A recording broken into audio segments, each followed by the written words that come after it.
ഞാൻ ഷെയർ ചെയ്യാൻ വേണ്ടി പോകുന്നത് എന്റെ ഹാൻഡ് കെയർ റുട്ടീൻ. ഇപ്പൊ നമ്മുടെ സ്കിന്നിന് വേണ്ടിയിട്ട് നമ്മൾ പല സീറംസ് ഒക്കെ വാങ്ങിക്കാറുണ്ടല്ലേ എല്ലാവരും. അപ്പൊ ചില സീറംസ് വാങ്ങി വരുമ്പോഴത്തേക്കും ചിലപ്പോൾ നമ്മുടെ സ്കിന്നിന് അത്രയ്ക്ക് അങ്ങോട്ട് ചേരാറില്ല.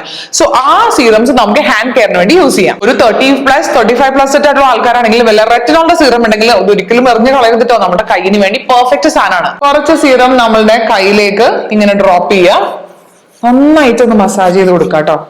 ഇനി ഞാൻ നെക്സ്റ്റ് യൂസ് ചെയ്യാൻ വേണ്ടി പോകുന്നത് പ്ലമ്മിന്റെ ബോഡി ലവിംഗ് ബോഡി ഓയിൽ ആണ്. ഇതാണ് ഞാൻ സീറം അപ്ലൈ ചെയ്തതിന് ശേഷം നമ്മുടെ കയ്യിൽ മൊത്തം അങ്ങോട്ട് മസാജ് ചെയ്യാൻ വേണ്ടി പോകുന്നത്. ഈ ഒരു സ്റ്റെപ്പ് ഞാൻ എല്ലാ ദിവസവും ചെയ്യാറില്ല, വീക്കിലി 1 or 2 മാത്രം ചെയ്യാറുള്ളൂ. ഇപ്പൊ നമ്മൾ ഓയിൽ അപ്ലൈ ചെയ്തല്ലോ, അപ്പൊ അതൊന്ന് നന്നായിട്ട് നമ്മുടെ കയ്യിലേക്ക് സോക്ക് ചെയ്യാൻ വേണ്ടി ഡിസ്പോസിബിൾ ആയിട്ടുള്ള ഗ്ലൗസ് വെച്ചിട്ട് ഒരു 5 to 10 minutes നമ്മൾ വെയിറ്റ് ചെയ്യും. 5 to 10 minutes കഴിഞ്ഞതിന് ശേഷം നമുക്ക് ഈ ഗ്ലൗസ് എടുത്ത് മാറ്റാം. ഇനി ലാസ്റ്റ് സ്റ്റെപ്പ് വന്നിട്ട് നമ്മുടെ കയ്യിലുള്ള തിക്ക് ആയിട്ടുള്ള ഏതെങ്കിലും മോയ്സ്ചറൈസർ അത് നമ്മൾ അത്യാവശ്യം നല്ലോണം എടുത്തിട്ട് നമ്മളുടെ കയ്യിലേക്ക് നന്നായിട്ടിട്ടൊന്ന് മസാജ് ചെയ്ത് കൊടുക്കുക. ഈ ഒരു റൂട്ടീൻ ചെയ്യാൻ തുടങ്ങിയതിന് ശേഷമാണ് എന്റെ കൈ വന്നിട്ട് ഭയങ്കര soft and supple and nourished ആയിട്ടിരിക്കാൻ വേണ്ടി തുടങ്ങിയത്. സോ എന്തായാലും നിങ്ങൾ ഇതുവരേക്കും ഹാൻഡ് കെയർ റൂട്ടീൻ ചെയ്ത് തുടങ്ങിയിട്ടില്ലെങ്കിൽ പ്ലീസ് സ്റ്റാർട്ട് ഡൂയിങ്.